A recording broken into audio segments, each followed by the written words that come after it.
আমি কল্যাণপুর গ্রাম পঞ্চায়েতের এই 15 বছরের সদস্য। আজ যেমন 21শে জুন, আর মাত্র বাকি 1 মাস। এইরকমই সামনের জুলাই মাসেই 21শে জুলাই আমাদের মাননীয় মুখ্যমন্ত্রী মমতা বন্দ্যোপাধ্যায়ের ডাকে প্রচুর মানুষের সমাগম হবে। এখান থেকেও, বারিপুর থেকেও প্রচুর আমাদের লোকজন যায়। এখান থেকে গাড়ি পর গাড়ি, মানে এমন অবস্থা হবে, রাস্তায় যানজটের সৃষ্টি হবে। দিদির এই 21শে জুলাই মানে একটা ঐতিহাসিক সভা। নানান দিক থেকে, নানান নদিয়া, পশ্চিম মেদিনীপুর, আরও সব চারিদিক থেকে লোকজন 2-3 দিন আগে থেকে সবাই ওখানে গিয়ে সমাবেশে হাজির হন। দিদির বার্তা, সামনে 26শে বিধানসভা ভোট। দিদির কি বার্তা দেন, আমরা সেই অপেক্ষায় আছি। নিশ্চয়ই আমাদের কিছু বার্তা দেবেন। আমরা পঞ্চায়েত সদস্য, দেখি আমাদের কি বার্তা দেয়, সেই অনুসারে দিদির অনুসরণ করে আমাদের চলতে হবে। আমরা বিপুল ভোটে আমরা জয়যুক্ত হব। চারিদিকে তৃণমূলের জয় জয়কার হবে। আমরা থাকি এখানে পশ্চিম বিধানসভায়, আমাদের ক্যান্ডিডেট হবেন আশা করি। এখনও দিদি অ্যানাউন্স করেননি, তবুও আমরা আশা রাখছি যে আমাদের এখানে পশ্চিমের বিধানসভায় বিমান ব্যানার্জি ক্যান্ডিডেট হবেন। চারিদিক থেকেই উনি দেখবেন সমর্থন পাবেন, কারণ উন্নয়ন চারিদিকে। বিমান ব্যানার্জি স্পিকার সাহেব অনেক ভোটে জয়যুক্ত হবেন। চারিদিকেই যেখানেই যে বিধানসভায় ক্যান্ডিডেট দাঁড়াবেন, সবাই মমতাদির অনুপ্রেরণায় চারিদিকে আবার সবুজ আবিরের আনাগোনা হবে। দিদি বার্তার জন্য আমরা 21শে জুলাই কি বার্তা রাখে সেই অপেক্ষায় আমরা আছি। যে প্রস্তুতি অনেকটাই এখন আমাদের ব্লক স্তরে আছে, যিনি আমাদের মিটিং ডাকছেন। পোস্টার মারতে হবে, পোস্টার দিয়ে চারিদিকে করতে হবে, ব্যানার টাঙাতে হবে, গাড়ির ব্যবস্থা করতে হবে। কত লোক হবে সেই গাড়ি করে আমাদের নিয়ে, লোকজন নিয়ে যেতে হবে। আমাদের সবই এখন থেকে প্রস্তুতি, এখন কেন 2 মাস আগে থেকে শুরু হয়ে গেছে। চারিদিকে মিটিং হচ্ছে, পঞ্চায়েত স্তর থেকে আরম্ভ করে, ব্লক স্তর থেকে, জেলা থেকে আরম্ভ করে সবাই প্রস্তুতি নিচ্ছেন এই 21শে জুলাইয়ের জন্য। সেই অপেক্ষা আছি। এইরকম সামনে 21শে জুলাই মানে। সুদীপ্ত মণ্ডল, আমি কল্যাণপুর অঞ্চলের প্রাক্তন তৃণমূল কংগ্রেসের সভাপতি ছিলাম। বর্তমানে আমি দলের সৈনিক, এবং আমি আমার মিসেস মিলে 5 বার আমরা কল্যাণপুর অঞ্চলের উত্তর কল্যাণপুর থেকে, পুরন্দরপুর থেকে আমরা 5 বারের সদস্য।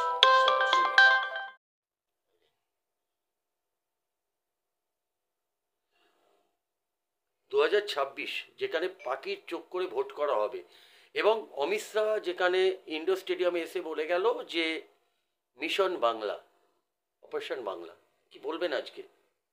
দেখুন, প্রতিবারই ভোট শুরু হয়। ভোট শুরুর আগে দিল্লির নেতৃত্ব, বিজেপির প্রধানমন্ত্রী থেকে স্বরাষ্ট্রমন্ত্রী থেকে সমস্ত, উত্তরপ্রদেশের মুখ্যমন্ত্রী যোগী আদিত্য, এরা প্রতিবারই ভোটের আগে পশ্চিমবঙ্গে এসে শতখানেকের ওপরে করে জনসভা করে এবং বলে যায় যে এবারে 200 পার। কিন্তু গত বিধানসভায় 21শে বলেছিল 200 পার করব, কিন্তু সেটা 77-এ আটকে গেল। বর্তমানে সেটা হয়তো 60 কি 65-র মধ্যে আছে বিজেপির এমএলএ। তাই আবার 26শে বিধানসভা নির্বাচন। 26শে বিধানসভা নির্বাচন এটুকু বলতে পারি, আমাদের সরকারের মাননীয় মুখ্যমন্ত্রী যেভাবে পশ্চিমবঙ্গকে উন্নয়নের জোয়ার বইয়েছে, সেটা দিয়ে লক্ষ্মীর ভাণ্ডার থেকে শুরু করে, কন্যাশ্রী থেকে, এই যে 65টা প্রকল্প পশ্চিমবঙ্গে আছে, তার সুফল কিন্তু পশ্চিমবঙ্গের গ্রাম বাংলা থেকে শুরু করে, শহর থেকে শুরু করে সমস্ত জায়গায় তার পরিষেবা মানুষ পাচ্ছে। কাজেই আপনারা দেখেছেন গত 24শে লোকসভা নির্বাচনে যে 42টা সিট ছিল, 19শে আমরা 22শে আটকে গিয়েছিলাম। সেটা এই লোকসভা ইলেকশনে আমরা 24শে লোকসভা ইলেকশনে সেটাকে আমরা 29শে নিয়ে গেছি মুখ্যমন্ত্রী মমতা ব্যানার্জির কৃতিত্বর ফলে। সারা ভারতবর্ষে অন্য রেজাল্ট, কিন্তু পশ্চিমবঙ্গের রেজাল্ট অন্যরকম। কাজেই পশ্চিমবঙ্গের মানুষ মমতা ব্যানার্জির প্রতি এখনো আস্থা আছে। তাই 26-এ আমরা, গতবারে 215 ছিল, সেটাকেও একটা হলেও আমরা তার চেয়েও বেশি সংখ্যা নিয়ে আবার চতুর্থবারের জন্য মাননীয় মুখ্যমন্ত্রী মমতা ব্যানার্জি আবার মুখ্যমন্ত্রী হবে। দেখা যাচ্ছে মাননীয় মুখ্যমন্ত্রী এতগুলো প্রকল্প করেছে, সেখানে বিরোধী দল নেতাকে বলতে শোনা যাচ্ছে যে 500 টাকা 1000 টাকা মহিলারা ভিক্ষা নিচ্ছে, কিন্তু 2026-এ আমরা যদি ক্ষমতা আসে 3000 টাকা আমরা দেব। তো কি মনে করছেন আজকে? দেখুন, বিজেপি প্রথম যখন আমরা এই যে লক্ষ্মীর ভাণ্ডার মমতা ব্যানার্জি 21 সালে ভোটের আগে ঘোষণা করেছিল, আমরা ক্ষমতায় এলে প্রত্যেক মহিলাকে, সারা পশ্চিমবঙ্গ জুড়ে প্রত্যেক মহিলাকে আমরা লক্ষ্মীর ভাণ্ডার দেব। সে তখন শুরু হয়েছিল 500, এখন সেটা 1000-1200 হয়েছে।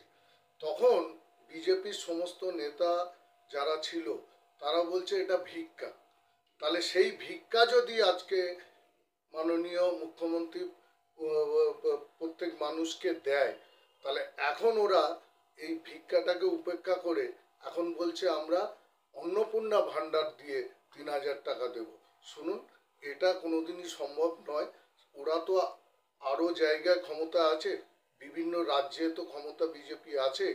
কাজেই ওরা কোন জায়গায় এটাকে দিতে পেরেছে যে সাধারণ মহিলাদের কোনো জায়গায় এরকম, যেটাই ওরা বলুক ভিক্ষা, তা সেই প্রকল্প ভারতবর্ষের মধ্যে অন্যান্য রাজ্যে আছে, সেগুলোকে এখনো পর্যন্ত একটাও দিতে পারলো না। আর পশ্চিমবঙ্গ তো দূর। কাজেই ওদের এসব ভোটের আগে এক একটা গিমিক কথা, মানুষ এসব কথায় কান দেয় না। আচ্ছা, রথ পুজো নিয়ে দেখা যাচ্ছে যে রাজনীতি হচ্ছে, যেখানে আপনারা যে নির্দেশ আছে প্রসাদ বিতরণ করার জন্য, এটা নিয়ে কি বলবেন? দেখুন, মাননীয় মুখ্যমন্ত্রী যে দীঘাতে, পূর্ব মেদিনীপুর দীঘাতে যে জগন্নাথ ধাম তৈরি করেছে, জগন্নাথ ধামকে মানে যে তৈরি হয়েছে, তার উদ্বোধন কিছুদিন আগে হয়েছে। এবং তাতে তিনি বলেছিলেন যে এই জগন্নাথ ধামের প্রসাদ, জগন্নাথের প্রসাদ আমরা পশ্চিমবঙ্গ জুড়ে সমস্ত মানুষের বাড়ি বাড়িতে পৌঁছে দেব। তখন যখন উদ্বোধন করেছিলেন তখন তিনি বলেছিলেন। কাজেই সেই মতো এখন সারা পশ্চিমবঙ্গ জুড়ে সেই প্রসাদ বিলি শুরু হয়েছে। রেশন ডিলারদের মাধ্যমে প্রত্যেক বাড়িতে বাড়িতে সেই প্রসাদ বিলি হচ্ছে। এতে আমরা খুব খুশি। অনেকে যেতেও পারে, অনেকে যেতে এখনো পারিনি। কাজেই প্রসাদটা, জগন্নাথের প্রসাদটা সব মানুষ পাচ্ছে। এতে আমরা খুব খুশি, যাতে সবাই পায় সেই চেষ্টাও উনি করছেন এবং পৌঁছেও দিয়েছেন রেশন ডিলারের মাধ্যমে। হয়তো কেউ দুদিন আগে পেয়েছে, কেউ দুদিন পরে পাবে, কিন্তু প্রসাদ সবাই পাবে। এতে আমরা খুব খুশি। আচ্ছা, দেখা যাচ্ছে যে তুলসী গাছ বিতরণ করছে রাজ্য সভাপতি সুকান্ত মজুমদার, তুলসী বিতরণ করছে, কি বলবেন আজকে? দেখুন, মহেশতলা কাণ্ডে যে ঘটনাটা, এটা একটা ফলওয়ালা পশা নিয়ে গণ্ডগোল, যেটা মন্দিরের পাশে, আমাদের মন্দিরের পাশে, উনি দীর্ঘদিন এক মহিলা, মুসলিম মহিলা, ওখানে ফল বিক্রি করতেন। উনি ঈদ উপলক্ষে বাড়িতে যান, গত যে ঈদটা হলো, বাড়িতে যাওয়ার ফলে উনি বাড়িতে যাওয়ার সময়টুকুর মধ্যে কিছু লোক ওখানটায় রাতারাতি, উনি যেখানটায় বসতেন পার্টিকুলার সেই জায়গাটা একটা তুলসী মঞ্চ করে দিলেন, যাতে ওনার জায়গাটা যাতে না উনি বসতে